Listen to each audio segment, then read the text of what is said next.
Be Wealthy and Smart, episode 1372.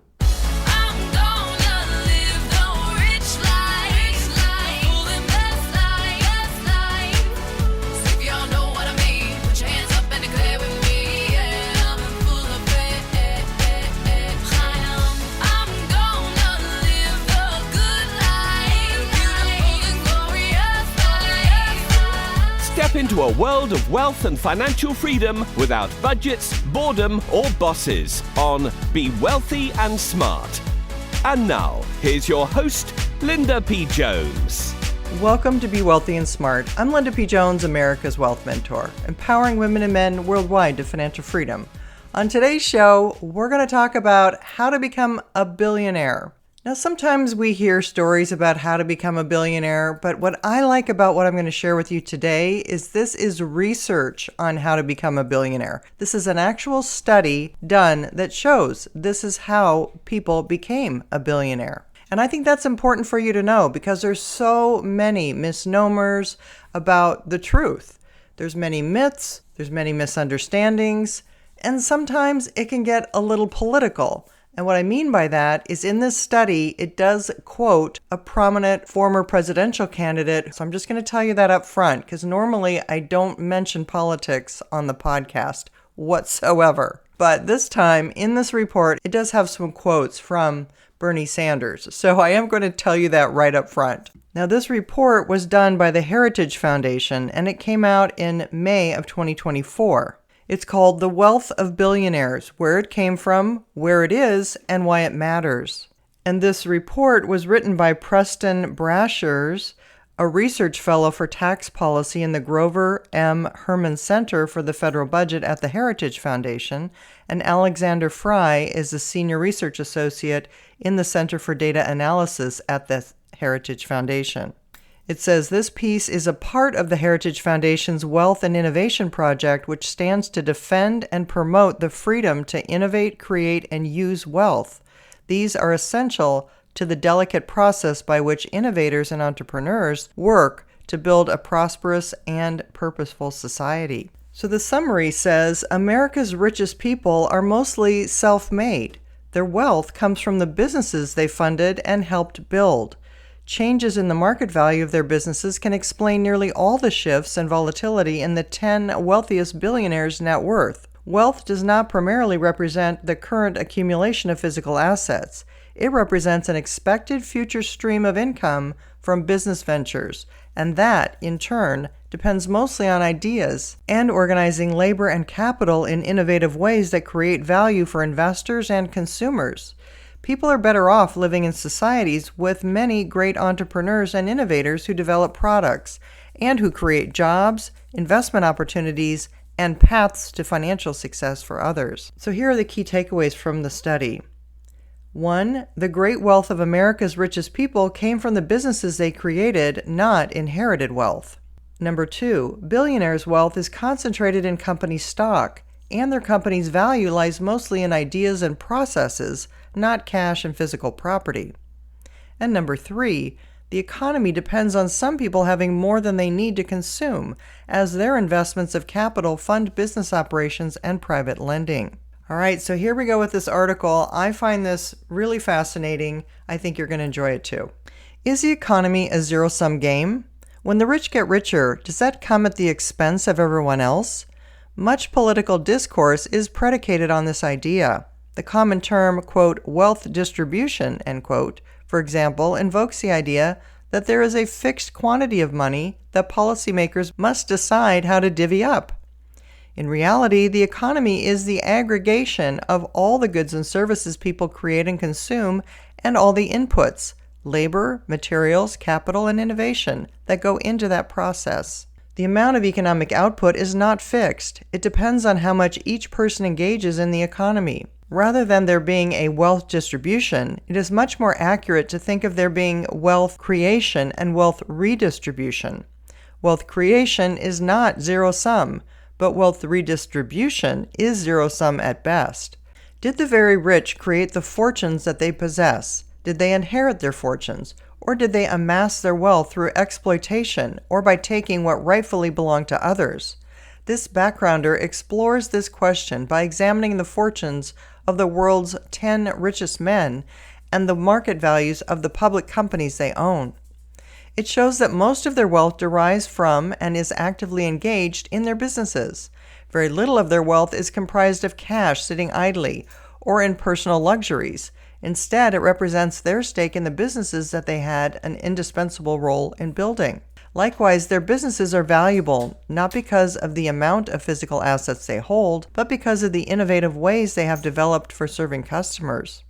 The report dispels some common misconceptions about what wealth is, how the rich acquired it, how they use it, how much of it there is, and how much good or harm is done with it.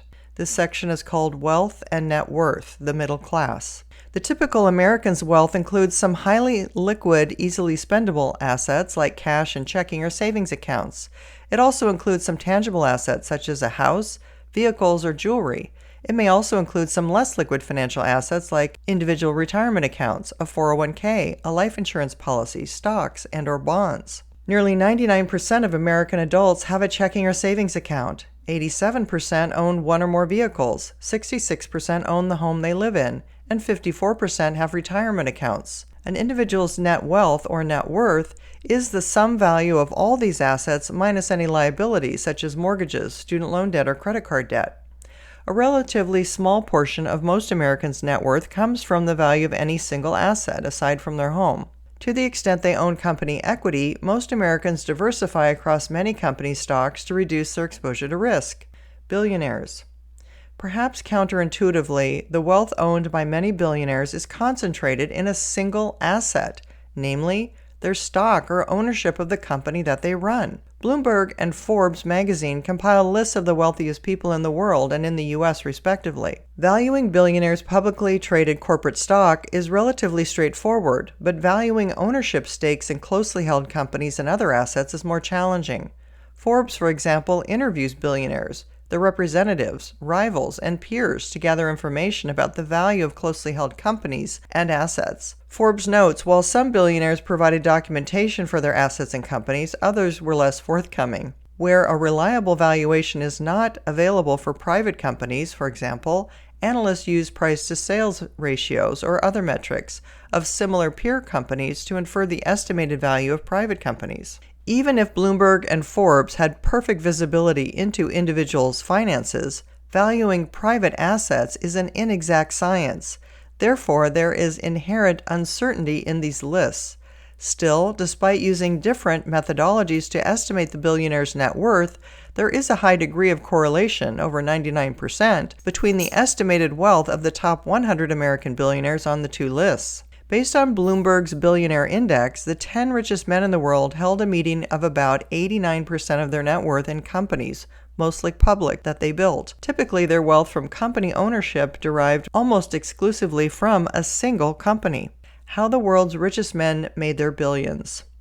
As of March 2024, 9 of the 10 richest people in the world are Americans, according to Bloomberg's Billionaire Index. Each of them is or was recently the founder, CEO, and/or president of a major corporation or corporations. Table 1 lists these 10 men. The primary company with each of them is associated, their roles in the companies, and some data about the individual's net worth and the company's value. And I will put a link to this article in the description below so that you can take a look at this chart. So it has an overview of billionaires and their companies. First, it lists Elon Musk, then Jeff Bezos, Bernard Arnault, Mark Zuckerberg, Bill Gates, Steve Ballmer, Warren Buffett, Larry Ellison, Larry Page, and Sergey Brin.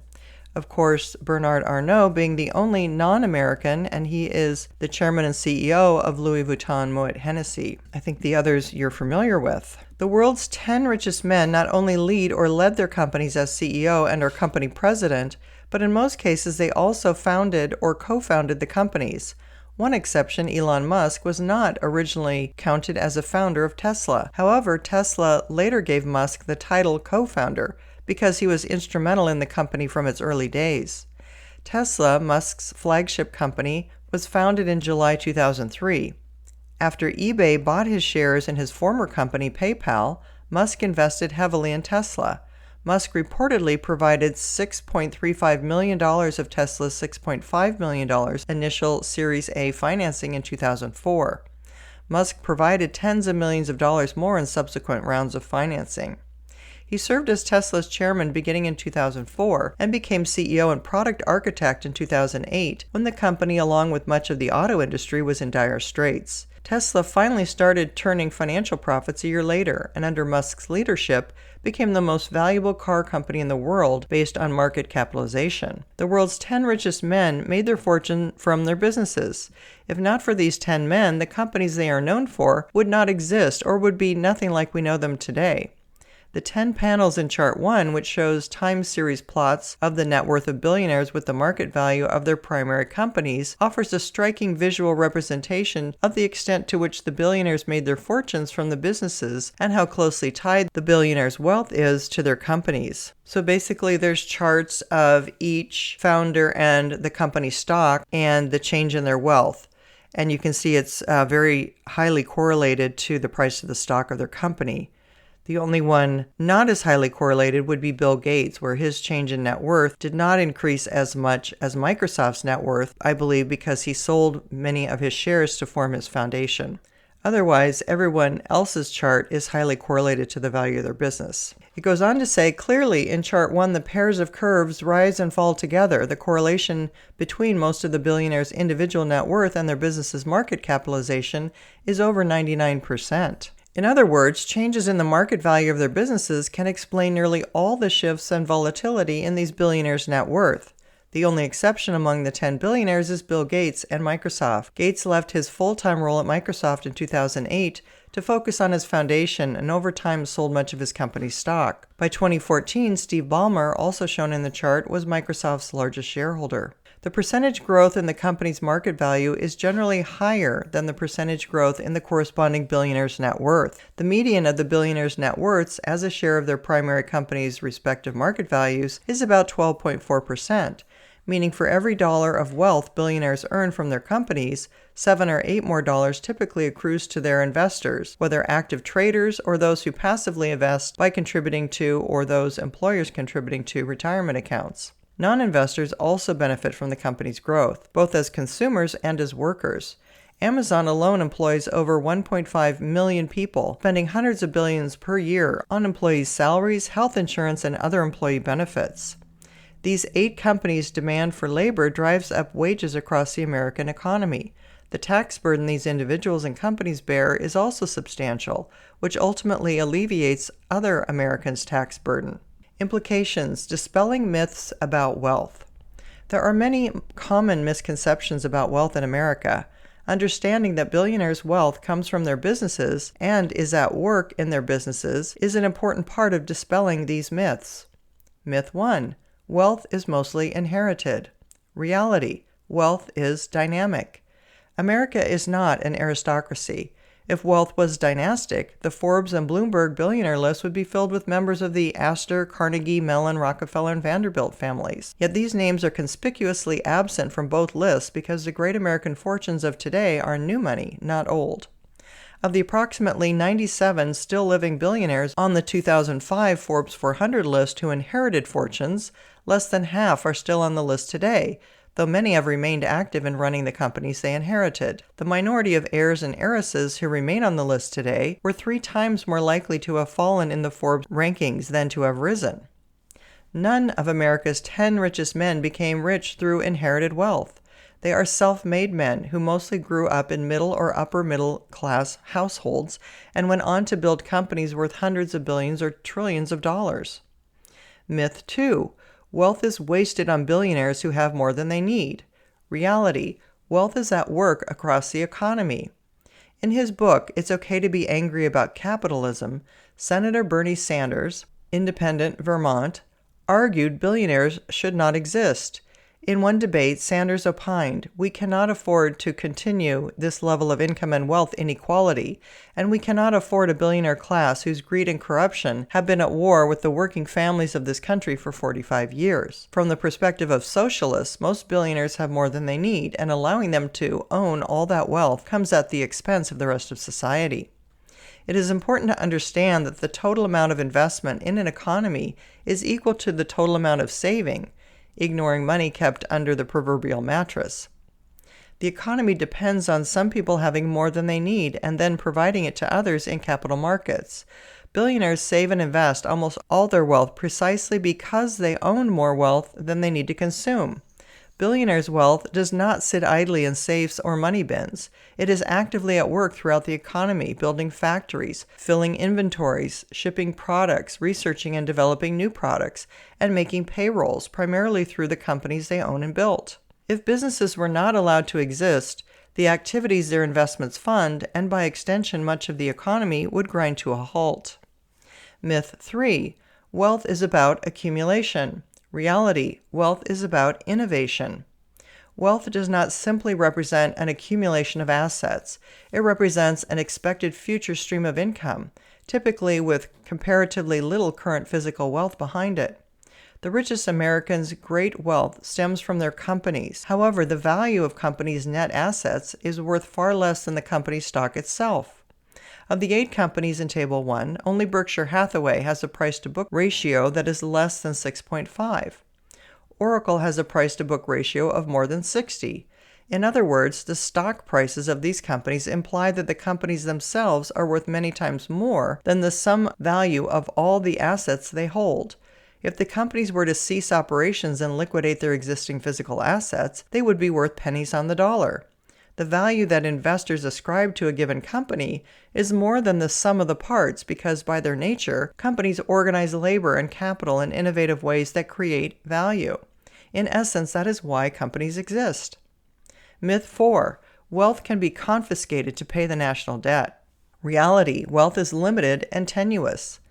Billionaires' wealth is tied up in the value of their companies, and the company's value in turn is based on their expected streams of future income, not on accumulated existing cash or property. A scheme to, as Bernie Sanders suggested, rid the country of billionaires by taxing away most of their wealth would only show how limited and tenuous billionaires' wealth is. Any notion that soaking the very rich could allow the nation to pay off its $34.6 trillion debt is beyond fantasy. The combined wealth on paper of the Forbes 400 billionaires is $4.5 trillion.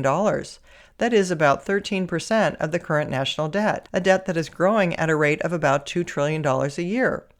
As explained above, the cash and tangible property that these billionaires possess is worth a small fraction of their $4.5 trillion net worth.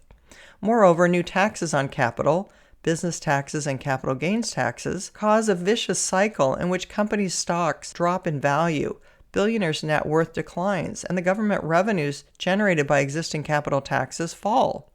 Such tax hikes are effectively government claims on larger portions of the present and future income streams that companies generate or will generate. When the government increases taxes on companies' future profits, it is, in a very real sense, as though the government is seizing non-voting shares in companies. The government's claim on a larger share of profits leaves less profit for companies to either reinvest or to distribute as dividends to shareholders. Either way, companies become less valuable. Every time the government demands a greater percentage of the pie to redistribution, the pie shrinks. Rapacious governments that impose confiscatory taxes ultimately drive businesses and investors to move capital, which is highly movable, overseas. It is like gripping sand and watching it slip through one's fingers. Myth 5. The uneven wealth distribution causes poverty. Reality. Wealth redistribution causes poverty. The term wealth redistribution or income distribution is a misnomer. Wealth in a society is not fixed.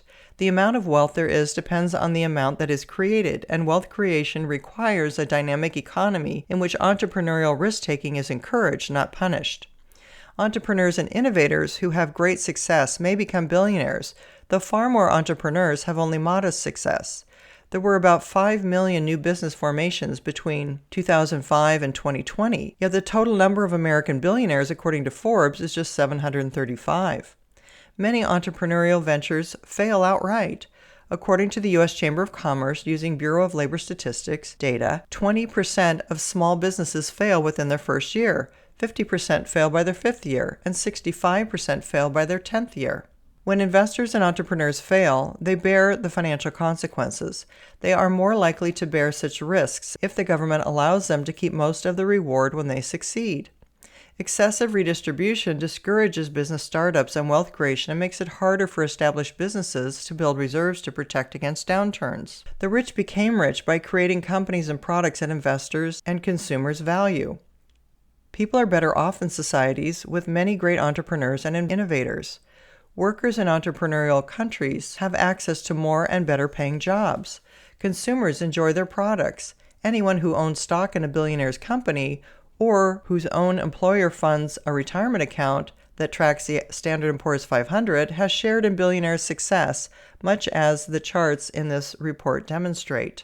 Conclusion. It is easy for citizens of mostly free societies to take for granted the advantages they have. In much of the world, it is impossible or nearly impossible to rise from a modest upbringing to great wealth. In many countries, government power is paramount. To run a successful enterprise in such countries requires political connections or bribery, not merit. Free societies depend on the rule of law and private property rights. If the government at any time can and does seize assets, it will quickly destroy the entrepreneurial spirit of the people. However, some people that ostensibly support private property rights are comfortable with prescribing limits on those rights. They oppose the idea of the government cracking down on the wealth and assets of the upper middle class and small businesses, but they draw the line for billionaires or millionaires. Such distinctions, wherever they are drawn, are arbitrary. Once people are comfortable with the idea that billionaires should not exist, they have, knowingly or unknowingly, undercut the capitalist system on which the economy is based and which allows all Americans an opportunity to succeed. End of article. Well, I think that is one of the best articles I've ever read about billionaires and free economies. And it explains an awful lot why America is the richest country in the world. Yes, we are having our problems, and we're seeing many failures and abuses of the system. But now that they're being exposed, I believe they'll be corrected. And America will get back on course to have more freedom and ultimately more prosperity for all. If you haven't yet subscribed to Be Wealthy and Smart, hit the subscribe button and you'll be notified as soon as new podcasts are available. And all of my podcasts are on my website at lindapjones.com/podcasts. And while you're there, sign up for my weekly newsletter for more wealth tips for your financial freedom. That's all for today. Until next time, live the good life and be wealthy and smart. Thank you for listening to Be Wealthy and Smart with Linda P. Jones. Share the wealth and tell your family and friends about the show. Check out our website, blog, and social media for more riches at www.bewealthyandsmart.com.